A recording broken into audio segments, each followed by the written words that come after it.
The horde surged. Bendy and Agatha fought back, their movements a deadly dance.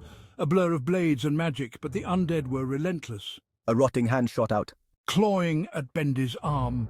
Teeth sank into Agatha's leg. The world stopped. Horror filled their eyes. They had been so careful, so prepared. But in the chaos, the inevitable had happened.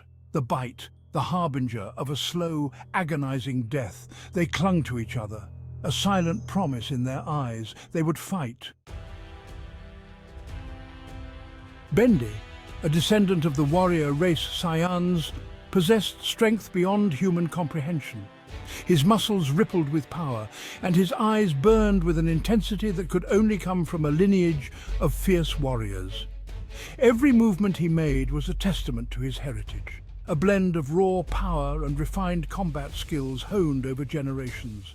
His Saiyan blood sang with power, granting him incredible speed and resilience. In battle, he moved like a blur, his fists striking with the force of a hurricane. No enemy could match his agility, and his resilience was legendary. Even when faced with the most devastating attacks, Bendy would rise again, his spirit unbroken and his determination unwavering. Agatha, on the other hand, carried the legacy of the Majin, beings of pure magical energy. Her presence was ethereal, her every gesture infused with an otherworldly grace. The air around her seemed to shimmer with magic, a testament to the immense power she wielded. Her connection to the Majin was evident in the way she could manipulate the very fabric of reality with a mere thought. Her veins pulsed with raw, untamed magic, capable of both creation and destruction. With a flick of her wrist, she could summon storms or calm the seas. Her magic was a double-edged sword, as beautiful as it was deadly. Agatha's mastery over her powers was unparalleled, and she wielded them with a precision that left her enemies in awe and terror. Together, they were a force to be reckoned with.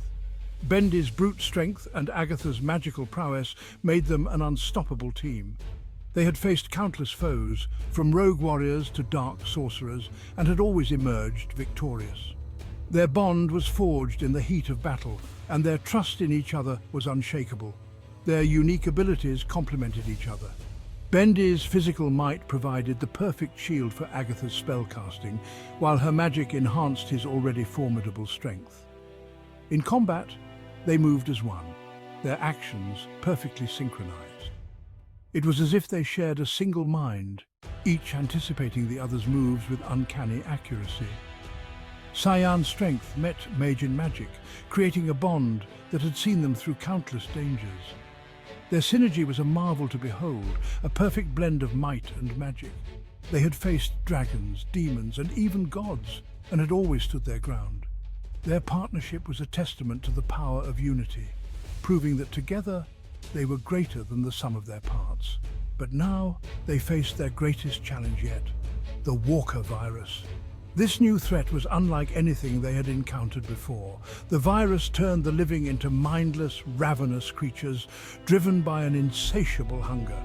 The world had descended into chaos, and it was up to Bendy and Agatha to restore order. They stood on the precipice of a new battle, their resolve unshaken, ready to face the horrors that awaited them. The venom, a cocktail of decay and death, coursed through their veins. Bendy felt a searing pain shoot up his arm, his vision blurred. Agatha cried out, her leg on fire. They stumbled, their bodies racked with pain. The Saiyan in Bendy roared. He fought against the poison, his body trying to expel the foreign substance. Agatha's magic raged, lashing out in uncontrolled bursts of energy. But the venom was relentless. It burrowed deeper, threatening to consume them from within. Hope seemed to dwindle with each agonizing breath. Deep within their blood, an ancient power stirred. A legacy older than Saiyan's, older than Majin. Demonic blood, passed down through countless generations, awakened. It recognized the threat. It rose to meet it. The demonic energy acted as a barrier, a dam against the flood of the virus. It slowed the spread, giving their bodies time to fight.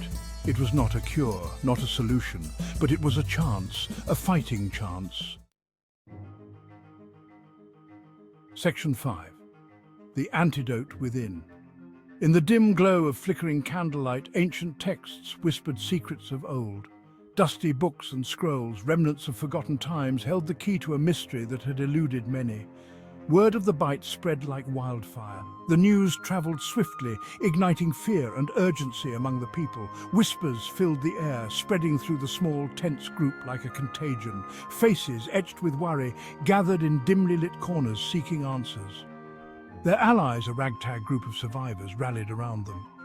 This diverse band of individuals, each with their own unique strengths and stories, came together with a common purpose. Determination shone in their eyes as they huddled around a table, planning their next move. They scoured ancient texts, seeking a cure, an antidote. Hours turned into days as they pored over the old, fragile pages, their fingers tracing the faded ink. They searched tirelessly, hoping to find a remedy hidden within the words of the ancients. But the answer, they soon realized, lay not in herbs or potions. The answer lay within. Frustration mounted as the pages revealed no easy solutions. Then a moment of clarity struck. The cure was not something external. It was something intrinsic, something that resided within their very beings. Bendy's Cyan heritage was not just about strength, it was about resilience, about pushing past limits, about enduring hardships that would break others. Bendy's training intensified, each session pushing him further, testing his limits and revealing the depths of his resilience, about survival against impossible odds. Every challenge faced, every obstacle overcome was a testament to their unyielding spirit. They stood strong even when the odds seemed insurmountable, driven by an inner fire that refused to be extinguished. And deep within Agatha's Magian blood, dormant power pulsed, a power of regeneration, of manipulating the very essence of life itself.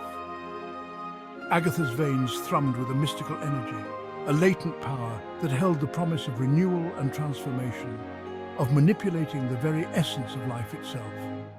Her hands glowed with an ethereal light, a manifestation of her ability to heal and regenerate. This power was not just a gift, it was a lifeline, a beacon of hope in their darkest hour. Their salvation was not in someone else's hands, it was in their own. Empowered by this realization, they took decisive action, each individual fueled by newfound strength and purpose, moved with a sense of urgency and determination. It was in their own. Their journey was far from over, but they now knew that the power to change their fate lay within them. With hands clenched in determination and expressions of unwavering resolve, they faced the future with confidence, ready to overcome whatever challenges lay ahead. Section 6. Cyan Healing, a Race Against Time. Bendy roared, channeling his Cyan energy. He pushed his body to its limit and beyond. His muscles screamed, his veins throbbed. He was a furnace burning away the infection with sheer willpower. The pain, it's excruciating. But I won't fall, not like this, not when Agatha needs me. Every surge of energy, every bead of sweat brought him closer to survival. He was a Cyan, and Cyans did not break. Section 7. Magian Regeneration, a Dance with Darkness. In the heart of the night, where shadows whisper secrets and the air is thick with ancient magic, I found myself standing at the precipice of my own power. The darkness was not just around me, but within me, a part of my very essence. I delved into the darkest recesses of my Magian power. It was a journey into the unknown, a descent into the abyss where few dared to tread. The energy swirled around me, a tangible force that both terrified and exhilarated me. My eyes, glowing with an inner fire, reflected the intensity of the dark magic I was channeling. I danced with the shadows, embracing the chaos that pulsed within me. Each step was a delicate balance, a choreography of survival and mastery. The misty environment around me seemed to come alive, shadows twisting and turning in a macabre dance. It was as if the darkness itself was testing me, pushing me to my limits. It was a dangerous game. The path I walked was fraught with peril, each moment a potential misstep that could lead to my undoing. The foreboding alleys and ominous landscapes were a constant reminder of the stakes. One wrong move, one moment of hesitation and I could lose everything. One misstep could shatter my soul. The fragility of my existence was laid bare, like shattered glass in the darkness. The broken mirror reflected not just my despair, but the countless fragments of my being that could be lost forever. It was a sobering thought, one that kept me on edge, always vigilant. But the alternative was unthinkable. To give in to the darkness, to let it consume me, was a fate worse than death. In the empty dark room of my mind, I contemplated my choices, weighing the risks and rewards. The shadowy figure of doubt loomed large, but I knew I had to press on. I focused my will, my magic weaving a tapestry of life force, regenerating the damaged tissue, purging the venom from my bloodstream. The healing light was a beacon of hope, a reminder of what I was fighting for. Each wound that closed, each drop of venom that was expelled was a victory against the encroaching darkness. The darkness threatened to consume me. It was a relentless force, always pressing in, always seeking to overwhelm. The shadows seemed to have a life of their own, wrapping around me, trying to pull me under. But I was not alone in this struggle. But I held on, fueled by love and a fierce determination to survive. The faces of those I cared about, the memories of happier times gave me strength. My resolve was unbreakable, my will like iron. In the storm of darkness I found my anchor, my reason to keep fighting. I would not let the darkness win, not today. The dawn was breaking, light piercing through the darkness, a symbol of my triumph. The dark landscape was slowly giving way to the light, and I stood triumphant, a testament to the power of resilience and hope. This was my dance with darkness, and I had emerged victorious. Section 8. Scars of Survival. Days turned into weeks. The fight was agonizingly slow, a grueling test of their strength and willpower, but slowly, steadily they began to recover. The color returned to their faces, their wounds began to heal. The scars, however, remained, a constant reminder of their brush with death, a testament to their resilience. They bore the marks with a quiet pride. They were survivors. They had stared death in the face and emerged victorious. Section 9. A bond forged in blood. The ordeal had changed them, brought them closer than ever before. They had faced their mortality, their deepest fears, and emerged stronger, their bond tempered in the fires of shared suffering. They had always been strong. But now their strength was different. It was not just physical or magical, it was the strength of the spirit. The strength that came from knowing that they could overcome anything as long as they had each other. Section 10. Stronger than ever. Bendy and Agatha stood at the edge of the camp, watching the sunrise. A new day, a new beginning. The world was still a dangerous place. The threat of walkers remained. But they were no longer afraid. They had faced their demons and emerged victorious. They were stronger than ever, ready to face whatever the future held, together.